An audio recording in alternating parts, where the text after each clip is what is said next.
India south Africa 2020 series നടക്കാൻ പോവുകയാണ് ഈ ഏകദിനത്തിന് ശേഷം. ഇന്ത്യയെ സംബന്ധിച്ചിടത്തോളം വളരെ നിർണായകമായ ഈ ODI പരമ്പര ഇന്ത്യ തൂക്കുമോ ഇല്ലയോ എന്നുള്ള സംശയങ്ങൾ നിൽക്കുകയാണ്. ഇന്നത്തെ മത്സരം ജയിക്കുകയാണെങ്കിൽ ഇന്ത്യക്ക് ഇന്നത്തെ ODI പരമ്പര സ്വന്തമാക്കാം. ഗംഭീർ ഒരു വലിയ ആശ്വാസവും ടെസ്റ്റ് മത്സരം വൈറ്റ് വാഷ് അടിച്ചിരിക്കുന്ന ഇന്ത്യക്ക് മുന്നിലേക്ക് ഒരു ODI സീരീസ് ജയിക്കാൻ പറ്റിയതിൻ്റെ സന്തോഷം. IDFC first bank ODI series ആണിത്. ആ സീരീസ് ജയിക്കാൻ സാധിച്ചാൽ ഗംഭീർ ഒരു വലിയ ആശ്വാസം തന്നെയായിരിക്കും എന്നത് അവിടെ നിൽക്കട്ടെ. കാരണം ഇന്നത്തെ മത്സരം ജയിച്ചു കഴിഞ്ഞാൽ ഇന്ത്യക്ക് ആ ODI സീരീസ് കിട്ടി. നമുക്ക് സംസാരിക്കാനുള്ളത് 2020 ആണ്. 2020 ഇവിടെയാണ് 5 അടുത്ത് നടക്കുന്ന കട്ടക്, മുള്ളൻപൂർ, ധർമ്മശാല, ലക്നൗ, അഹമ്മദാബാദ് ഈ 5 സ്ഥലങ്ങളിൽ നടക്കുന്ന T20 മത്സരങ്ങളെ കുറിച്ചാണ് നമുക്ക് സംസാരിക്കാനുള്ളത്. ഈ 5 T20 മത്സരങ്ങളും വളരെ നിർണായകമാണ് എന്ന കാര്യത്തിൽ തർക്കമൊന്നുമില്ല.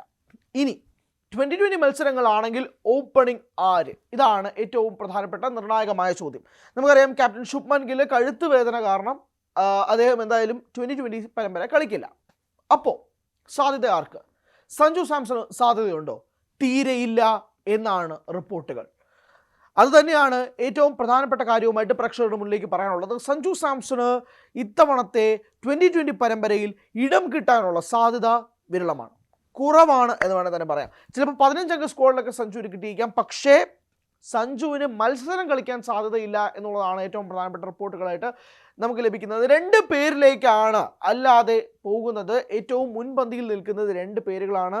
ഒന്ന് ഋതുരാജ് ഗെയ്ക്വാദ്, മറ്റൊന്ന് യശസ്വി ജയ്സ്വാൾ. ഈ 2 പേരിലേക്കാണ് കാര്യങ്ങൾ മാറുന്നത് എന്നത് വേണം തന്നെ സംസാരിക്കാൻ. ആ രീതിയിലേക്ക് തന്നെയാണ് കളികളും പോകുന്നത്. ഋതുരാജ് ഗെയ്ക്വാദ് ആവട്ടെ ചെന്നൈ സൂപ്പർ കിങ്സിന് വേണ്ടി കളിക്കുമ്പോൾ പോലും 70 മത്സരങ്ങൾ, IPL 70 മത്സരങ്ങളിൽ ഏകദേശം 60 മത്സരങ്ങളോളം അദ്ദേഹം ഓപ്പണറായിട്ട് തന്നെയാണ് കളിക്കുന്നത്. അദ്ദേഹം ഓപ്പണിംഗ് സ്ഥാനത്ത് വേണ്ടി തന്നെയാണ് ഋതുരാജ് ഗെയ്ക്വാദ് പൊസിഷൻ ചെയ്തിരിക്കുന്നതും എന്നതും കൂടി മനസ്സിലാക്കേണ്ടതുണ്ട്. ആ ഒരു ഓപ്പണിംഗ് പൊസിഷൻ സ്ലോട്ട് ഉറപ്പിക്കാനും കൂടി വേണ്ടിയിട്ടാണ് അദ്ദേഹമുള്ള ഡൊമസ്റ്റിക് മത്സരങ്ങളെല്ലാം തന്നെ ഋതുരാജ് ഗെയ്ക്വാദ് ഈ ഒരു ഓപ്പണിംഗ് സ്ലോട്ട് പിടിച്ചു വെച്ചേക്കുന്നതെന്ന് തന്നെ പറയേണ്ടി വരും. അതുകൊണ്ട് തന്നെ ഋതുരാജ് ഗെയ്ക്വാദിന് വലിയ സാധ്യതകൾ ഉള്ളതുപോലെ തന്നെയാണ് യശസ്വി ജയ്സ്വാളിനും അവിടെ അവസരങ്ങൾ നിൽക്കുന്നതെന്ന് പറയേണ്ടി വരും. ഋതുരാജ് ഗെയ്ക്വാദ് ആവട്ടെ ഈ ODI സീരീസിലും അദ്ദേഹം ഉണ്ട്. കഴിഞ്ഞ മത്സരങ്ങളിലൊക്കെ 4ാം പൊസിഷനിലാണ് ഋതുരാജ് ഗെയ്ക്വാദ് ഇറങ്ങിയത്. ആ ഒരു സാഹചര്യത്തിൽ പോലും ഗെയ്ക്വാദിനെ പരീക്ഷിക്കാനുള്ള ഒരു സാധ്യതയുണ്ടോ എന്നുള്ളത് വളരെ നിർണായകമായ ഒരു ചോദ്യവും കൂടിയാണ്. ഇന്ത്യൻ 4-ൽ ഇറങ്ങിയ ഋതുരാജ് ഗെയ്ക്വാദിന് പക്ഷേ 14 പന്തുകളിൽ നിന്നും 8 റൺസ് മാത്രമേ നേടാൻ സാധിച്ചിട്ടുള്ളൂ. പക്ഷേ ടീമിൽ സ്ലോട്ട് കിട്ടുന്നതോടുകൂടി തന്നെ T20യിൽ ആ ഒരു സ്ഥാനം ഉറപ്പിക്കാൻ ഋതുരാജ് ഗെയ്ക്വാദ് ശ്രമിക്കും എന്ന കാര്യത്തിൽ തർക്കമൊന്നുമില്ല. നേരെ മറിച്ച് യശസ്വി ജയ്സ്വാളിൻ്റെ ഏറ്റവും പോസിറ്റീവ് ഫാക്ടർ എന്ന് പറയുന്നത് അദ്ദേഹം ഒരു ലെഫ്റ്റ് ഹാൻഡർ ബാറ്റർ എന്നത് തന്നെയാണ്. യശസ്വി ജയ്സ്വാൾ തുടക്കം മുതൽ തന്നെ ഗംഭീരമായൊരു സ്റ്റാർട്ട് നൽകാൻ കഴിവുള്ള ഒരു താരവും കൂടിയാണ്. മാത്രമല്ല ഇടം കയ്യനാണ്. ആ ഉള്ള എല്ലാ സാധ്യതകളും മുതലെടുക്കാനുള്ള സാധ്യതകൾ കൂടി യശസ്വി ജയ്സ്വാളിൻ്റെ മുന്നിലുണ്ട് താനും. അങ്ങനെയാണെങ്കിൽ ഓപ്പണിംഗ് സ്ലോട്ടായിട്ട് ഋതുരാജ് ഗെയ്ക്വാദ്, യശസ്വി ജയ്സ്വാൾ ഈ 2 പേരിലേക്ക് മാറാനുള്ള സാധ്യതയുണ്ട്. അങ്ങനെയാണെങ്കിൽ സഞ്ജു ഇസ് ഔട്ട്. ആ രീതിയിലേക്ക് കാര്യങ്ങൾ മാറുമെന്ന കാര്യത്തിൽ തർക്കമൊന്നുമില്ല. നമ്മൾ പറയട്ടെ, ഇന്ത്യ സൗത്ത് ആഫ്രിക്ക ODI മത്സരത്തിന് വേണ്ടിയിട്ടുള്ള ടീമിനെ തയ്യാറെടുത്തപ്പോൾ പോലും സഞ്ജു സാംസൺ അവസരം കൊടുക്കാത്തതിൽ നമ്മളെല്ലാവരും നമ്മുടെ വിമർശനം അറിയിച്ചതാണ്. പ്രത്യേകിച്ച് 2023 ഡിസംബറിൽ അവസാനത്തെ ഏകദിനം കളിച്ച സഞ്ജു സെഞ്ചുറി നേടിയിട്ടാണ് പോയത്. 108 റൺസാണ് സഞ്ജുവിൻ്റെ അവസാനത്തെ ആ നേട്ടം. അതിനുശേഷം ഒരൊറ്റ ഏകദിന മത്സരം സഞ്ജുവിന് ലഭിച്ചിട്ടില്ല എന്നുള്ളത് ഏറ്റവും നിർണായകമായ ഒരു കാര്യമാണ്. ആ ഒരു ഫാക്ടർ കണ്ടില്ല എന്ന് നടിക്കുകയും ചെയ്യരുത്. ആ ഫാക്ടർ മുന്നിൽ നിൽക്കുമ്പോഴാണ് 2020 സീരീസിലും സഞ്ജു സാംസൺ ഇടം കിട്ടാതെ പോകുന്ന ഒരു സാധ്യതയിലേക്ക് കാര്യങ്ങൾ മാറുന്നത്. ഹാർദിക് പാണ്ഡ്യ ചിലപ്പോൾ T20 മത്സരങ്ങളിലേക്ക് തിരികെ വരാനുള്ളൊരു സാധ്യതയുണ്ട്. ആ സ്ലോട്ട്, മിഡിൽ ഓർഡർ സ്ലോട്ട് ഉറപ്പിക്കാൻ വേണ്ടി ഹാർദിക് പാണ്ഡ്യയും കൂടി രംഗത്തെത്തുന്ന ഒരു സാധ്യതയും കൂടിയുണ്ട്. ക്യാപ്റ്റനായ ശുഭ്മൻ ഗില്ല് മാറി നിൽക്കുമ്പോൾ പോലും ഹാർദിക് പാണ്ഡ്യയെ പോലൊരു വ്യക്തി T20 ടീമിലേക്ക് ഇടം പിടിക്കുന്നത് ഇന്ത്യയെ സംബന്ധിച്ചിടത്തോളം വളരെ നിർണായകവും കൂടിയാണ്. ആ സ്ലോട്ടിൽ ഹാർദിക് പാണ്ഡ്യ എത്തുന്നത് ആശ്വാസകരമാണെന്ന് കൂടി പറയേണ്ടി വരും. ഹാർദിക് പാണ്ഡ്യയ്ക്ക് ആവട്ടെ ഏഷ്യ കപ്പിലെ ഫൈനൽ മിസ് ചെയ്യുന്നു. ഓസ്ട്രേലിയയുമായിട്ടുള്ള 5 മത്സര സീരീസും ഹാർദിക്കിന് മിസ് ചെയ്യുന്ന ഒരു സാഹചര്യം ഉണ്ടാകുന്നു. പക്ഷേ തൻ്റെ ഫിറ്റ്നസ് ലെവൽ വീണ്ടും തിരികെ എടുക്കാൻ SMATL സയ്യദ് മുസ്തഖ് അലി ട്രോഫിയിൽ പഞ്ചാബിനെതിരെ ഹാർദിക്ക് തൻ്റെ എല്ലാ ഫിറ്റ്നസ്സും തിരികെ പിടിക്കാനുള്ള ഒരു രീതിയിലേക്ക് കാര്യങ്ങൾ മാറുന്നത് കൊണ്ട് തന്നെ സെലക്ടേഴ്സ് അത് കണ്ടില്ല എന്നടിക്കില്ല. അജിത് അഗർക്കർ ഉൾപ്പെടെ വന്ന സെലക്ഷൻ കമ്മിറ്റി അത് കണ്ടില്ല എന്നടിക്കാനുള്ള സാധ്യതയില്ല. പ്രത്യേകിച്ച് ഹാർദിക് പാണ്ഡ്യ അവരുടെ പൊന്നോമന് മുത്തും കൂടി ആകുമ്പോഴേക്കും തിരികെ ടീമിലേക്ക് കൊണ്ടുവരിക എന്നത് വളരെ നിർണായകമായ ഒരു ഘട്ടവും കൂടിയുണ്ട്. അങ്ങനെ വരികയാണെങ്കിൽ Hardik Pandya will be back in the team. Hardik പാണ്ഡ്യയും കൂടി ടീമിലേക്ക് വരുമ്പോൾ സഞ്ജു സാംസൺ ആ സ്ലോട്ടോടെ പോയി, അല്ലെങ്കിൽ ഓപ്പണിംഗ് സ്ലോട്ടിൽ നിന്ന് മാറി മിഡിൽ ഓർഡർ സാധ്യതയ്ക്ക് എങ്കിലും സഞ്ജുവിനെ ഫൈറ്റ് ചെയ്യാമായിരുന്നു. ഹാർദിക്കും കൂടെ വരുന്നതോടുകൂടി ആ മിഡിൽ ഓർഡർ സാധ്യതയും പോവുകയാണ്. ഞാൻ ചോദിക്കുന്നത് സഞ്ജുവിന് ഇനി എന്താണ് പ്രൂവ് ചെയ്യാനുള്ളത് എന്നുള്ള വളരെ ബേസിക് ആയിട്ടൊരു ക്വസ്റ്റ്യൻ ആണ് നിൽക്കുന്നത്. IPL നമുക്കറിയാം സഞ്ജു സാംസണെ സംബന്ധിച്ചിടത്തോളം ഏറ്റവും വലിയ ട്രേഡാണ്, IPL ചരിത്രത്തിൽ നടന്ന ഏറ്റവും വലിയ ട്രേഡാണ് നമ്മൾ കണ്ടത്. രവീന്ദ്ര ജഡേജയും സാം കറണെയും രാജസ്ഥാനിലേക്ക് കൊടുത്ത് രാജസ്ഥാനിൽ നിന്ന് സഞ്ജു സാംസണെ മാത്രമായി ചെന്നൈ സൂപ്പർ കിങ്സ് പിക്ക് ചെയ്യുമ്പോൾ പോലും ചെന്നൈയുടെ ടീം മാനേജ്മെൻറ്റ് പറഞ്ഞിരുന്ന ഒരു കാര്യം, ഞങ്ങൾക്കൊരു ഓപ്പണർ തേവപ്പെടുത്, അതായത് അവർക്കൊരു ഓപ്പണറിന് ആവശ്യമുണ്ട് എന്നുള്ളതാണ്. അതുകൊണ്ട് തന്നെയാണ് ഇത്രയും വലിയൊരു ട്രേഡിലേക്ക് സഞ്ജുവിനെ കൊണ്ടുവരാൻ വേണ്ടിയിട്ട് ചെന്നൈ കളിച്ച കളി എന്നുള്ളതാണ് ചെന്നൈയുടെ തന്നെ മാനേജ്മെൻറ്റ് മുന്നോട്ട് വെച്ചിരുന്ന ഏറ്റവും പ്രധാനപ്പെട്ട കാര്യം. ആ ഒരു സാഹചര്യത്തിൽ സഞ്ജു എത്രമാത്രം ഇമ്പോർട്ടൻ്റ് ആയിട്ടൊരു 2020 ബാറ്ററാണ്, പ്രത്യേകിച്ച് ഒരു ഓപ്പണറാണ് എന്നുള്ളതും കൂടി നമ്മൾ സൂചിപ്പിക്കുകയും ചെയ്യുന്നുണ്ട്. പ്രത്യേകിച്ച് രവീന്ദ്ര ജഡേജ 2023 ഗുജറാത്ത് ടൈറ്റൻസിനെതിരെ ചെന്നൈ സൂപ്പർ കിങ്സിന് ഫൈനലിൽ 2 പന്തിൽ 10 റൺസ് മാത്രം ബാക്കി നിൽക്കെ മോഹിത് ശർമ്മയെ ലോങ് ഓണിലേക്ക് ഒരു 6 അടിച്ചതും അതിനുശേഷം ഫൈനൽ ലെഗിലൂടെ ഒരു 4 അടിച്ചതും ഒക്കെ നമ്മുടെ മുന്നിലുള്ള ഓർമ്മകളാണ്. അങ്ങനെയുള്ള രവീന്ദ്ര ജഡേജയും സാം കറൻ എത്രമാത്രം ഹാൻഡി ആയിട്ടുള്ള ഓൾറൗണ്ടറാണ് ചെന്നൈ സൂപ്പർ കിങ്സിന് നാളിതുവരെയും ഉണ്ടായിട്ടുള്ളതെന്ന് നമ്മൾ കണ്ടിട്ടുള്ളതാണ്. ഇത്രയും 2 കീ പ്ലേയേഴ്സിന് കൊടുത്തിട്ടാണ് സഞ്ജുവിനെ കൊണ്ടുവരുന്നത്. C the IPL management and the franchise nose how important Sanju Samson is as A T20 player for the IPL ഫ്രാഞ്ചൈസസ്.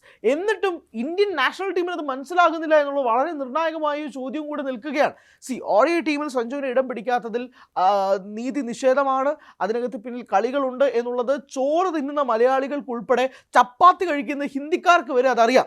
എന്നാൽ പോലും ആരും ഒരു അക്ഷരം മിണ്ടില്ല. കാരണം അവിടെ സെലക്ഷൻ കമ്മിറ്റി ഉണ്ടെങ്കിൽ അവർ കൃത്യമായിട്ടുള്ള രീതിയിലേക്ക് കാര്യങ്ങൾ മാറ്റും, ആ രീതിയിലേക്ക് കളികൾ പോകുകയുള്ളൂ എന്നുള്ള അവരുടെ ധാരണകൾ പൊളിച്ചു മാറ്റാൻ നമുക്ക് സാധിക്കില്ല.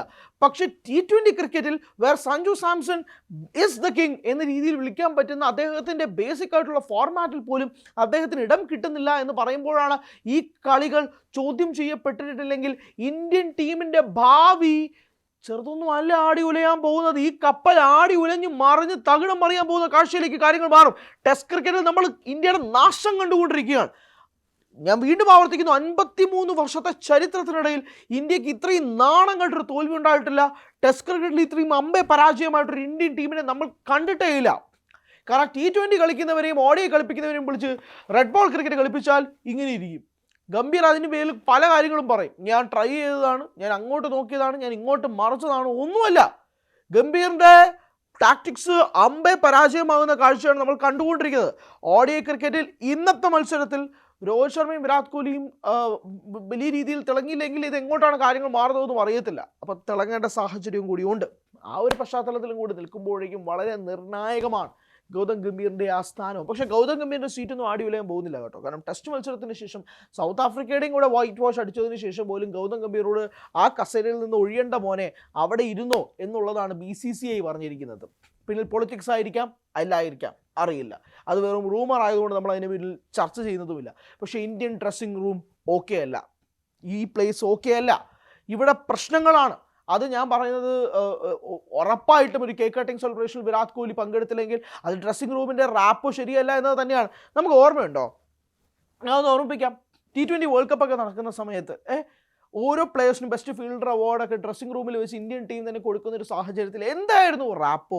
ആ ഡ്രസ്സിംഗ് റൂം വീഡിയോസൊക്കെ നമുക്ക് ഓർമ്മയുണ്ടാവും അല്ലേ? എല്ലാവരും ചിരിച്ച് സന്തോഷിച്ച് എല്ലാവരും ആസ് എ വൺ യൂണിറ്റ് എന്നുള്ള രീതിയിലേക്ക് നിൽക്കുന്നൊരു സാഹചര്യമൊക്കെ ഉണ്ടായിരുന്നു. ഇന്ന് അങ്ങനെ ഒരു വീഡിയോ നിങ്ങൾക്ക് കാണാൻ സാധിക്കുമോ? ഇന്ന് അങ്ങനെ ഒരു വീഡിയോ ഇന്ത്യൻ ക്രിക്കറ്റ് ടീമിൻ്റെ പേജിൽ, FB പേജിലോ ഇൻസ്റ്റഗ്രാം പേജിലോ പോസ്റ്റ് ചെയ്യാനുള്ള ധൈര്യം അവർക്കുണ്ടോ? സാക്ഷി നിർത്തി വിരാട് കോഹ്ലിയും രോഹിത് ശർമ്മയും സാക്ഷി നിർത്തി ഗൗതം ഗംഭീറിന് ഇതുപോലെ ഒരു അവാർഡ് ദാന ചടങ്ങ് പ്രഖ്യാപിക്കാനുള്ള ധൈര്യം ഇന്ത്യൻ ക്രിക്കറ്റ് ടീം എന്ന ഫേസ്ബുക്ക് പേജിനോടും ഞാൻ BCCI ഉൾപ്പെടെ വെല്ലുവിളിക്കുകയാണ്. അങ്ങനെ ചെയ്യാനുള്ള ധൈര്യം നിങ്ങൾക്കുണ്ടോ? ഉണ്ടാവില്ല. കാരണം എനിക്ക് അഭിനയിച്ച് നിൽക്കണം നിങ്ങൾ, അല്ലാതെ നിങ്ങൾക്ക് ആ വീഡിയോ പോസ്റ്റ് ചെയ്യാൻ സാധിക്കില്ല. നേരത്തെ അങ്ങനെ അല്ലായിരുന്നു. Every one as A together, ആ ടുഗെദർനെസ് കാണാം. അതായിരുന്നു ഇന്ത്യൻ ടീം. അത് അധികം നാളൊന്നും പോകണ്ട, കുറച്ച് മാസങ്ങൾക്ക് മുമ്പ് പോയാൽ മതി, കുറച്ച് വർഷങ്ങൾക്ക് മുമ്പ് പോയാൽ മതി, വളരെ കുറച്ച് വർഷങ്ങൾക്ക് മുമ്പ് പോയാൽ മതി. അങ്ങനെയുള്ള ഇന്ത്യൻ ടീമാണ് ഇപ്പോൾ ഒരു റാപ്പോ ഇല്ലാതെ ഒരു സാഹചര്യത്തിലേക്ക്, ദയനീയ സാഹചര്യത്തിലേക്ക് മാറുന്നതെന്നൊരു സാഹചര്യം വരുമ്പോഴാണ് സഞ്ജു സാംസന്റെ പ്ലേസും ക്വസ്റ്റ്യൻ ചെയ്യപ്പെടുന്നത്. T20 ടീമിൽ സഞ്ജു സാംസൺ ഇടം നേടാനുള്ള സാധ്യത വളരെ വിദൂരമാണ് എന്നുള്ളത് തന്നെയാണ് റിപ്പോർട്ടുകൾ സൂചിപ്പിക്കുന്നത്.